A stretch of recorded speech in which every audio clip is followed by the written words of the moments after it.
اور اس سلسلے میں ہم مختلف موضوعات پر بڑے پیارے پیارے واقعات بھی سنتے ہیں، بڑے انوکھے اور بعض اوقات تو دل دہلانے والے واقعات سنتے ہیں، مگر یہ سب کچھ ہے قرآن میں۔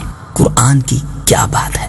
آئیے آج ایک ایسی گائے کے بارے میں سننا ہے۔ ویسے بھی بقرعید کے دنوں میں ہم جانور خریدنے جاتے ہیں، لیکن جس گائے کا تذکرہ آج میں نے کرنا ہے، قرآن مجید کے ذریعے کرنا ہے، وہ دنیا کی سب سے قیمتی گائے ہے۔ جی ہاں، اس سے مہنگی گائے دنیا میں کبھی فروخت نہ ہوئی ہوگی اور شاید کبھی نہ ہو۔ ایسا کیا واقعہ تھا؟ وہ گائے کون سی تھی اور کتنی مہنگی فروخت ہوئی؟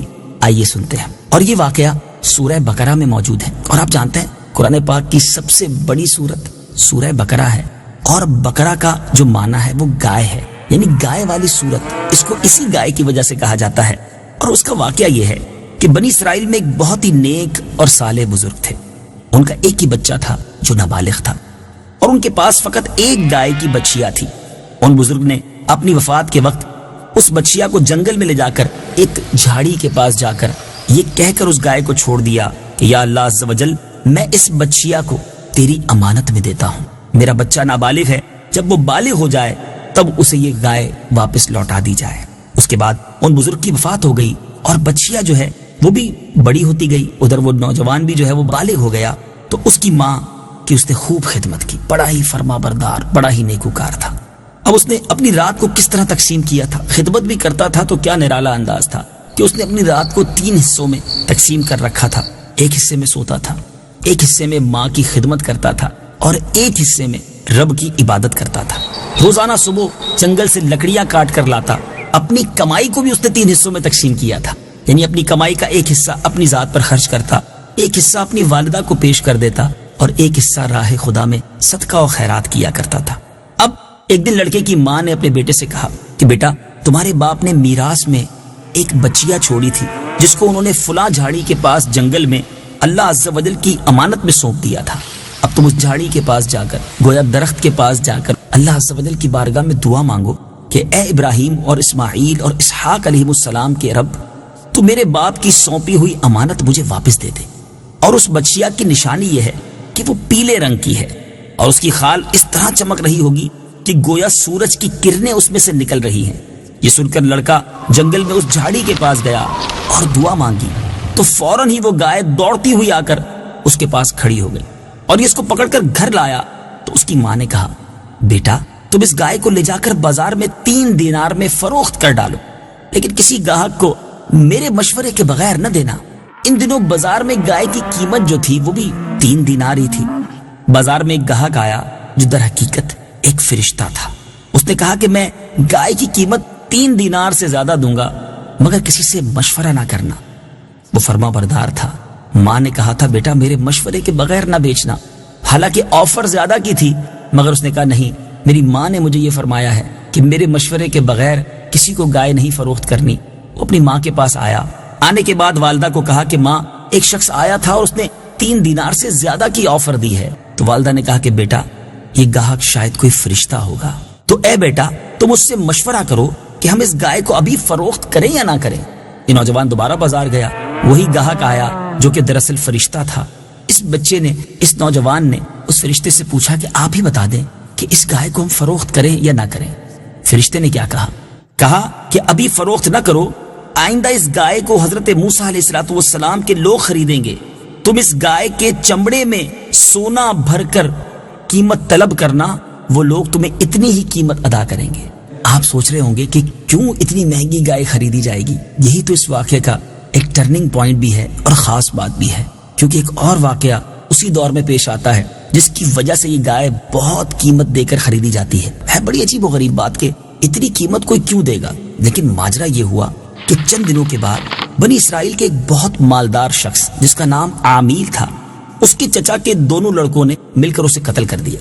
اس کی لاش کو ایک ویرانے میں ڈال دیا۔ اب صبح سارے لوگ پریشان، قاتل کی تلاش شروع ہوئی، مگر قاتل ملتے ہی نہیں تھے، پتہ ہی نہیں چلا کہ کس نے مارا ہے۔ اب یہ لوگ حضرت موسیٰ علیہ السلام کے پاس آئے کہ حضور آپ ہمیں بتائیں کہ ہم قاتل کو تلاش کریں تو کریں کیسے؟ آپ نے فرمایا کہ گائے ذبح کرو، اس کی زبان یا دم کی ہڈی سے لاش کو مارو تو وہی لاش زندہ ہو کر اپنے قاتل کا پتہ بتا دے گی۔ بڑا سمپل تھا، مگر اب اس قوم نے ایک عجیب کام یہ کیا کہ کوسچنز کرنے شروع کیے، سوالات کرنے شروع کیے۔ بنی اسرائیل نے کہا کہ گائے کا رنگ بتائیں، اس کی عمر وغیرہ، اور اس کے اندر بہت قریت کرنا شروع کر دی. اور بالآخر جب وہ اچھی طرح سمجھ گئے کہ فلاں قسم کی، فلاں کلر کی، فلاں عمر کی اور اس طرح کی گائے چاہیے، تو اب تلاش شروع کر دی.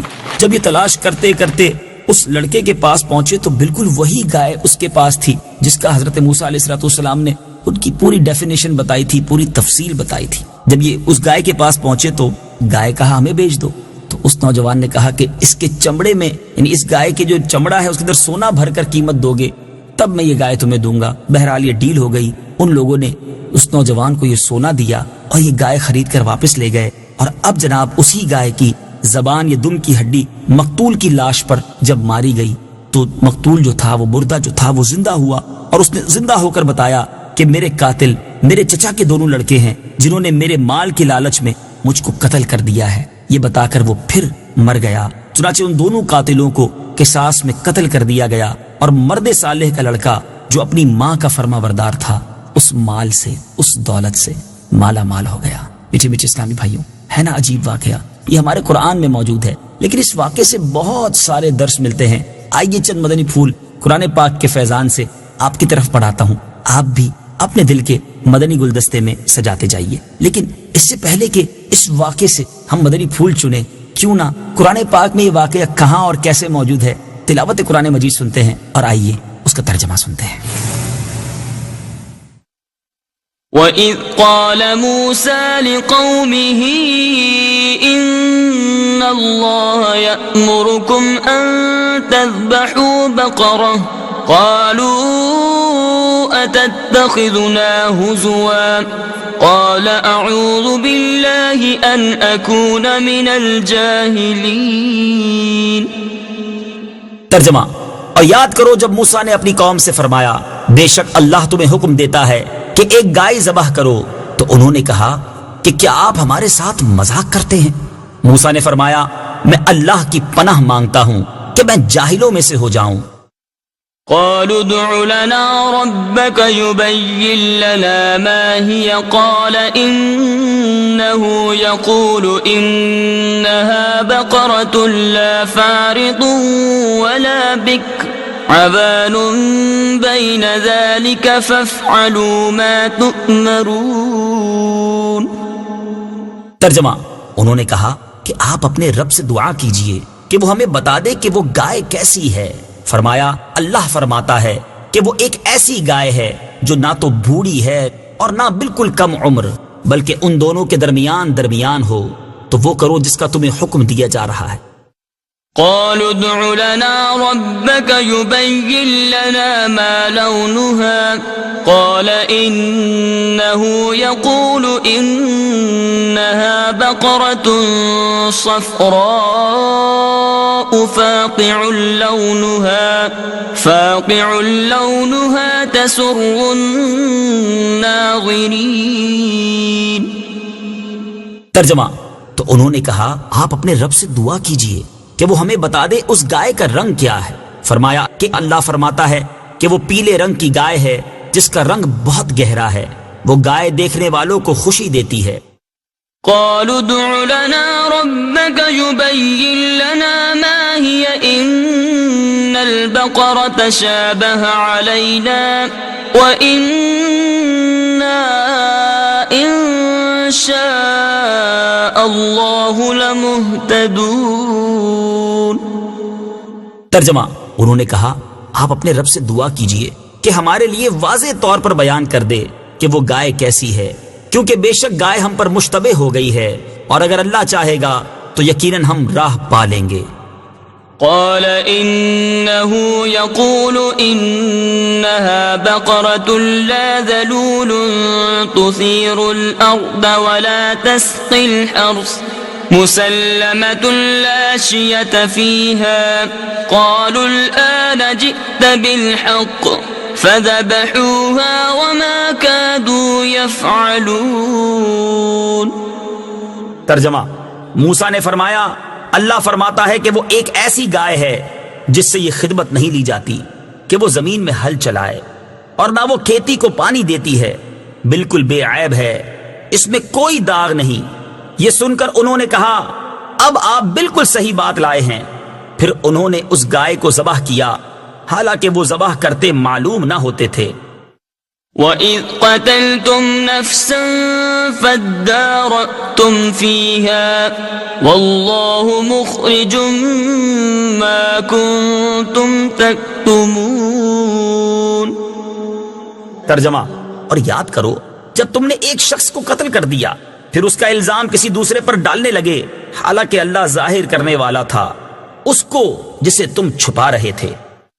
فَقُلْنَا اضْرِبُوهُ بِبَعْضِهَا كَذَلِكَ يُحْيِي اللَّهُ الْمَوْتَى وَيُرِيكُمْ آيَاتِهِ لَعَلَّكُمْ تَعْقِلُونَ۔ ترجمہ، تو ہم نے فرمایا کہ اس مقتول کو اس گائے کا ایک ٹکڑا مارو، اسی طرح اللہ مردوں کو زندہ کرے گا اور وہ تمہیں اپنی نشانیاں دکھاتا ہے تاکہ تم سمجھ جاؤ۔ اب آئیے یہ سمجھنے کی کوشش کرتے ہیں کہ اس مبارک واقعے سے، بلکہ دوسرے لفظوں میں کہا جائے کہ سورہ بقرہ کو سورہ بقرہ کیوں کہا جاتا ہے، اس بنیاد پر جو یہ واقعہ ہے، اس وجہ پر جو یہ واقعہ ہے، یعنی گائے والی صورت، اس گائے والے واقعے کو ہم نے سنا۔ اب ہم نے سیکھا کیا ہے؟ میٹھے میٹھے اسلامی بھائیوں، ایک اہم بات کہ خدا کے نیک بندوں کے چھوڑے ہوئے مال میں بڑی خیر و برکت ہوتی ہے۔ بظاہر تو ایک بچیا ہی چھوڑی تھی نا، مگر نیک آدمی تھے، صالح تھے، اللہ کے فرما بردار تھے، تھوڑا چھوڑا تھا، حلال چھوڑا تھا، اللہ نے کتنی برکت دی کہ وہ نوجوان یعنی اس کا بیٹا جو ہے وہ مالا مال ہو گیا، پوری گائے کے بدلے سمجھ لے اس کے وزن کے مطابق سونا مل گیا۔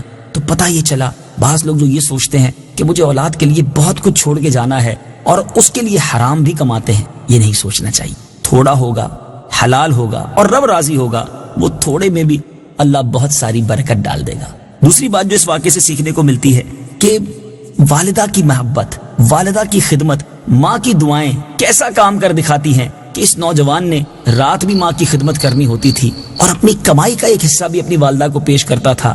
اللہ نے اس کے مال میں کتنی برکت دی کہ وہ دنیا ہی میں مالا مال ہو گیا۔ تو یاد رکھیے اگر جس کے ماں باپ راضی ہوں، ماں باپ کی دعائیں ساتھ ہوں، دنیا بھی اچھی ہو جاتی ہے، آخرت بھی بابرکت ہو جاتی ہے۔ اسی طرح